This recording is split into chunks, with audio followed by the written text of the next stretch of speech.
Hello, plant fam and future jungle overlords. This is Kyle. Kyle died because I put him in the wrong pot. Don't be like me. Learn from my pot mistakes. Today, we're diving into the world of plant pots. That's right, we're spilling the dirt on different types of pots, so let's pot up. Terracotta, otherwise known as baked earth. This pot is equivalent to that friend who does hot yoga. It breathes. It lets your roots get air like they're on a yoga retreat. Perfect for the plants that hate wet feet. Succulents are a fan of terracotta. But be warned, this pot is a hydration black hole. You water it and 30 seconds later it's bone dry. And if you even look at it the wrong way, it shatters, like the nightmare when you forget to water your peace lily.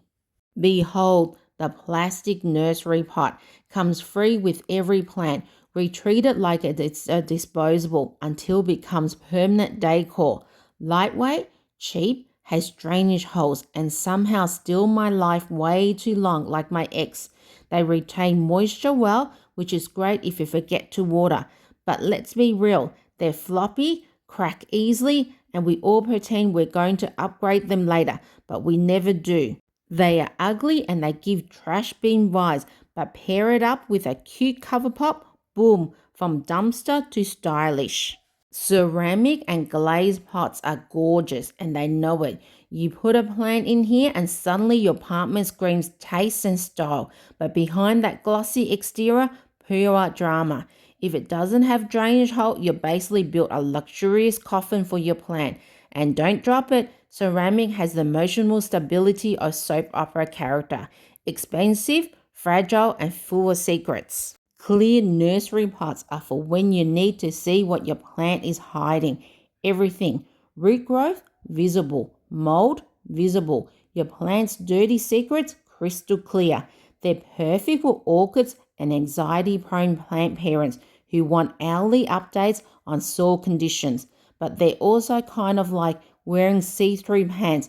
Informative, but should you? Concrete pots are great for your plants and your chiropractor. Concrete pots are for people who want their plants to outlive them. These things are solid, durable, and unbothered.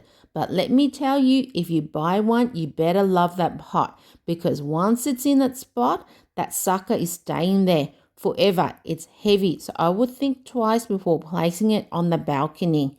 Concrete pots can leach lime into the soil and raise pH.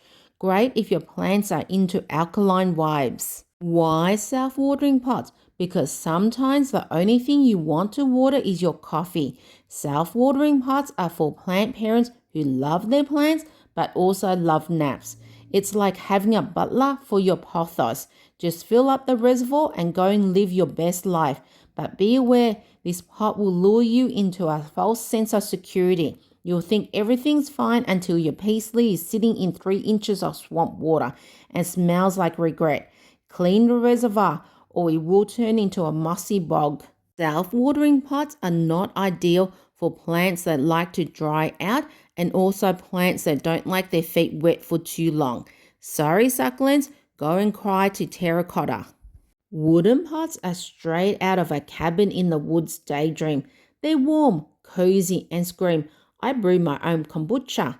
They're great insulators and look amazing in photos, but give them moisture and time and suddenly they're less cute planter and more mushroom farm. If you don't steal the wood, it will rot and possibly attract an ant colony that charges rent. Metal pots are cool, slick, stylish. They look like your plant is being protected by the Avengers. But don't let the shine fool you. If you leave them in the sun, they'll turn into a plant oven. Your focus will be medium well before you can say photosynthesis. Also, they rust, which is not good look unless you're going for a post-apocalyptic greenhouse. Fibreglass pots are like celebrities in sunglasses.